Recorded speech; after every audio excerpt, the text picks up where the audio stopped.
Hi అండి, నమస్తే. Welcome to Sai Annapurna kitchen. ఈరోజు మనం పొడి కారం చేసుకుందామండి. ఈ పొడి కారం రైస్లోకి, ఇడ్లీ దోశ ఏట్లోకైనా చాలా టేస్టీగా ఉంటుందండి. ఇది ఎలా చేసుకోవాలో చూపిస్తున్నాను.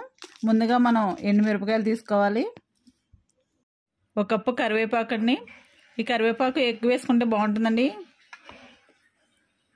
2 స్పూన్లు ధనియాలు, ఒక ఎల్లుల్లిపాయ, 2 స్పూన్లు జీలకర్ర, 2 స్పూన్లు మినపగుళ్ళు, తగినంత సాల్ట్.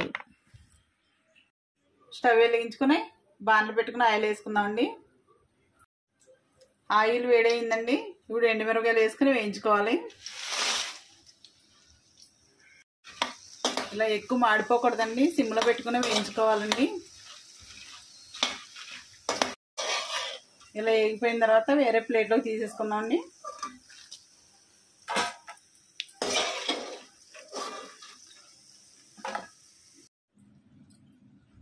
ఎండుమిరపకాయలు తీసుకున్న తర్వాత ఇందులో మిగిలినవన్నీ కూడా వేసుకొని వేయించుకోవాలి. మినపప్పు, ధనియాలు, జీలకర్ర వేసి వేయించుకోవాలండి. తర్వాత ఇందులో కరివేపాకు కూడా వేసుకుందామండి.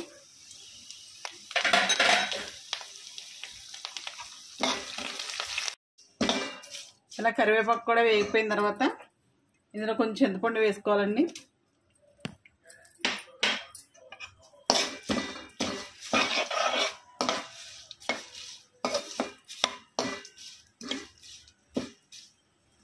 ఇలా చింతపండుతో సహా మొత్తం వేగిపోయిన తర్వాత స్టవ్ ఆఫ్ చేసేసుకుని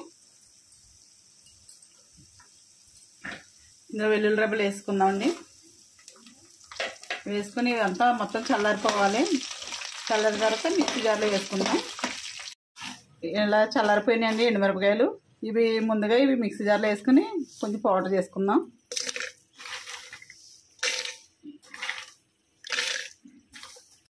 ఇలా ఎండుమిరపకాయలు మిక్సీ పట్టిన తర్వాత ఇందులో మిగిలిన మిశ్రమం కూడా వేసేసుకోవాలండి. ఇవి కూడా వేసేసుకోవాలి.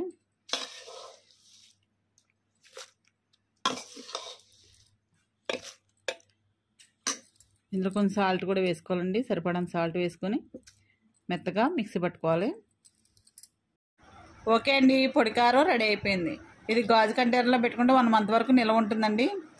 ఈ వీడియో కనుక నచ్చినట్లయితే లైక్ చేయండి, షేర్ చేయండి, కామెంట్ చేయండి. మా ఛానల్ని సబ్స్క్రైబ్ చేయండి. Thank you.